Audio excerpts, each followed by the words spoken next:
បាទសួស្តីពុកម៉ែបងប្អូនទាំងគ្នាបាទថ្ងៃនេះ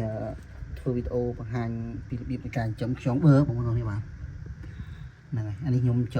យកពូជមកទៅ3 4គ្រាប់ទេបងប្អូនទាំងគ្នាឥឡូវប្រកាត់បានកូនតិចបាទធំហើយធំលឿនមែនទែនបងប្អូនទាំងគ្នាបាទហ្នឹងហើយច្រើនខ្យងបឺនេះចឹងបងប្អូនចង់ចិញ្ចឹមលក្ខណៈគ្រួសារហូបលេងហ្នឹងអត់អីទេអាចបន្លែយើងនៅសល់ផ្ទះបាយដាក់វាស៊ីទៅបើបងមានអាចកបាយទាកាន់តែល្អទៀតអានោះស៊ីធំលឿនណាចកបាយទាឬក៏ចកការធំនេះក៏បានដែរដាក់វាស៊ីបាទ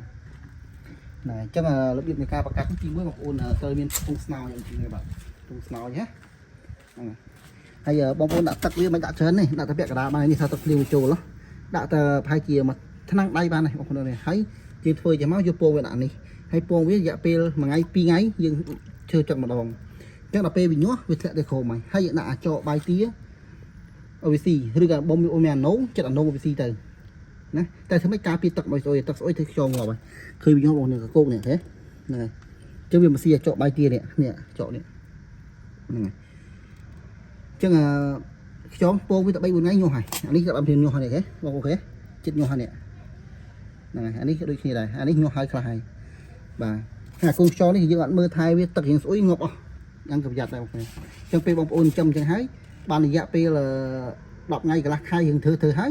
បងប្អូនទៅធ្វើទឹកបងប្អូនតែមានអាងចេះក៏បានដែរបាទអាងចេះបងប្អូនធ្វើទឹកវាប្រហែលជា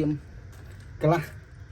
3 4ទឹកទៅក៏បានដែរ2ទឹក3ទឹកក៏បានដែរអត់អីទេបងណាតមកទៀតបងប្អូនរកកប៉ោកសារាយអីដាក់វាដើម្បីវាទុំព្រោះកូនខ្យងទូចទៅទឹកជ្រៅពេកវាលងណែអញ្ចឹងដាក់វាទុំហើយវាស៊ីផងអញ្ចឹងណាចោលវាបានធំតែ10 20ថ្ងៃទៅមួយខែគឺទៅខំរស់ច្រើនណាបងប្អូនទេបាទហើយបងប្អូនមានបន្លែមានអីដាក់វាស៊ីទៅដើមឆៃយ៉ាហើយនឹង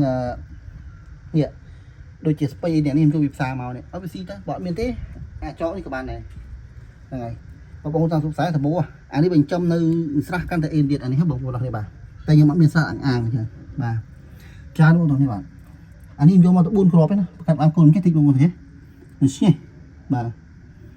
ហ្នឹងហើយអានេះល្មមមកហូបហ្នឹងបានទៅលក់ដូរនេះហូបតែបងប្អូនត្រូវការចែកពូជនេះក៏បានដែរខ្ញុំចែកជូនដល់អីបងប្អូននេះបាទអរគុណច្រើនវីដេអូមានតែប៉ុណ្ណាបង្ហាញការចំខ្យងបឺលក្ខណៈគ្រួសារអុកសុកបាទ